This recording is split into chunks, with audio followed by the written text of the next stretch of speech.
Welcome back to the P.I Show. Before the break we were discussing a catastrophic injury case in Victoria where the judgment was, as you say, just short of $3 million.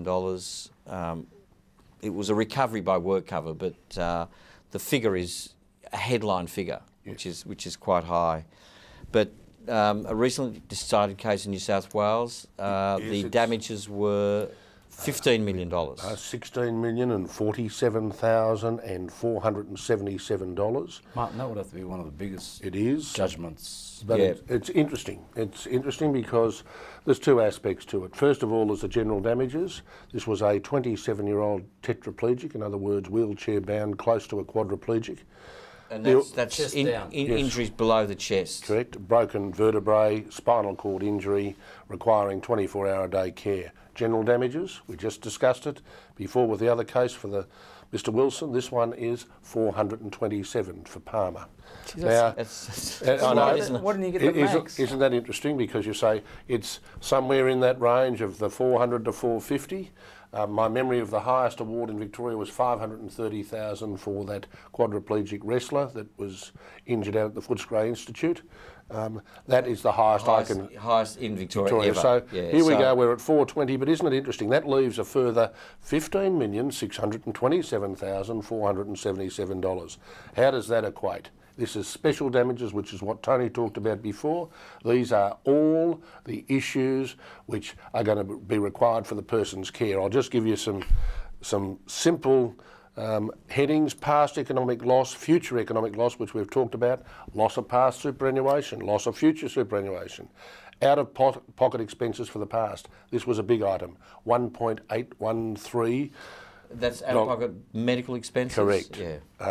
Then you've got a case coordinator, 24-hour registered nurse, additional carer, third nurse, gratuitous past domestic assistance, future domestic assistance, future equipment requirements, additional motor vehicle expenses, personal computer, annual allowance for computer, environmental control equipment, extra cost of suitable housing, house maintenance, etc. Now, and what reason why to manage the money for them? All of that, all of those. Manager? Yeah, it is fund manager.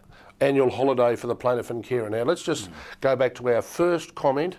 Harry says damages are once and for all. So they actually have to equate everything for the past, present and future, and that came to a figure of $15,627,000. And that money's got to be invested. Correct. Because it comes back to present values.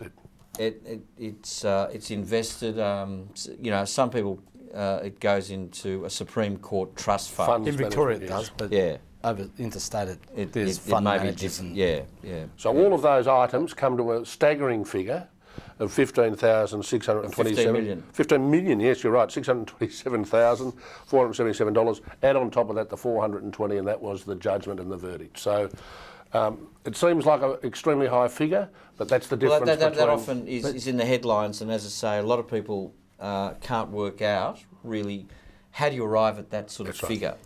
So you're talking about present values, Harry, and in 20 years' time, it probably won't sound like a lot because they did the average of housing the other day, and they said 30 years ago an average house was worth, what, $30,000. Today the average home's worth $500,000. And you know, another 10, 15 years' time, they say it's going to cost $1 million across the average. But these funds are invested so inflation prudently, kicks in as well. There's present values and. Mind you, these figures would have been discounted by about somewhere between 3 and 5%, I'd imagine. 5% in New South Wales. 5% in New South Wales. There's a discount. Mortgage working backwards. But it just shows the difference. There we are talking a New South Wales case as compared to the Victorian case where the medicals are covered for the future. Which what we've talked about before. Cover. Another case which was before the courts in Victoria in 07 was a young boy. He was 10 on a farm. Yes. And he injured his hand. There was issues about negligence. Yes. There was issues about whether the insurer should indemnify or step into the shoes of the negligent party. Correct. So the matter did go for trial on the issue of negligence. The plaintiff was, as I say, a young boy of 10 years old, date of accident. When the court case came on, he was 15 years old. Yes. Now, The judge... The facts were in that case, Harry, he was there with his grandfather on a farm and they were punching him with a post driver some fence posts. The boy's hand got caught between the space and his hand got crushed. Crushed left hand. Now, the judge has to, once and for all, in this case, assess future economic loss. Yes. He's 15 years old. Does the judge have a crystal ball? No, well, as a lawyer, you've got to make a decision whether you do want to get it to court at that age of 15. Because, look, it depends on his family background. If there was doctors and lawyers in the house or people that are scholastic, they've been, you know, high education, you might wait until he finishes high school or wait until he gets to VCE. Yeah. But if... That was one of the things that they discussed. It's interesting you say that, Tony, because they had a psychologist look at him. They had a psychologist do the appropriate tests on him. They found that he was 5'10", 130 kilos. He had a composite IQ score of 88. So they looked at his ability and where they would think his career would go. That was a significant factor, probably the most significant factor, in allowing what you would call future loss of earning capacity. But it's highly discriminatory against... Let's say he was a kid in a family where there was labourers and he wanted to better himself and go to university.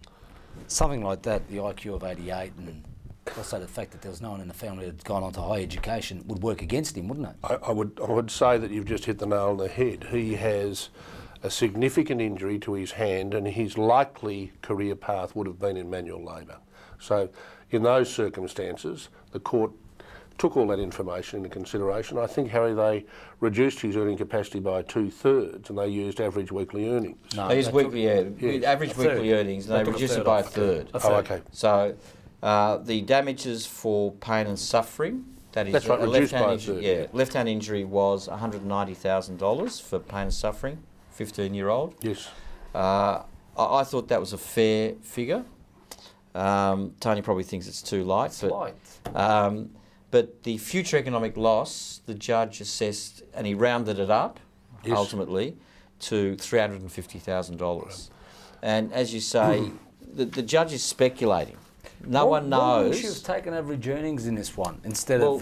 Because they worked... They did. I thought it was lower than average earnings. No. They took average weekly earnings and then they used exactly what Harry's talked about, the discount. Can I say in relation to the quandary of whether you do something for somebody at 15 years of age, there is the two sides to the coin. One, this boy now has got close to $500,000 as a verdict. That gets invested and interest is calculated on the $500,000. That's money in the bank gaining interest now. If you'd waited till he was 20 years of age and thought, what's he going to do? You don't get the benefit of that interest for those 5 years. So there's a quandary, exactly as you said before. And look, it's brought things to finality. Correct. He's 15 and I think from the material I've looked at, I think it was a prudent decision to issue proceedings. If you had a capacity to be a biochemist or something like that, Different story. You'd wait. Story. Yeah. Okay. That's all we got time for this segment. We'll be back after the break. P.I Show.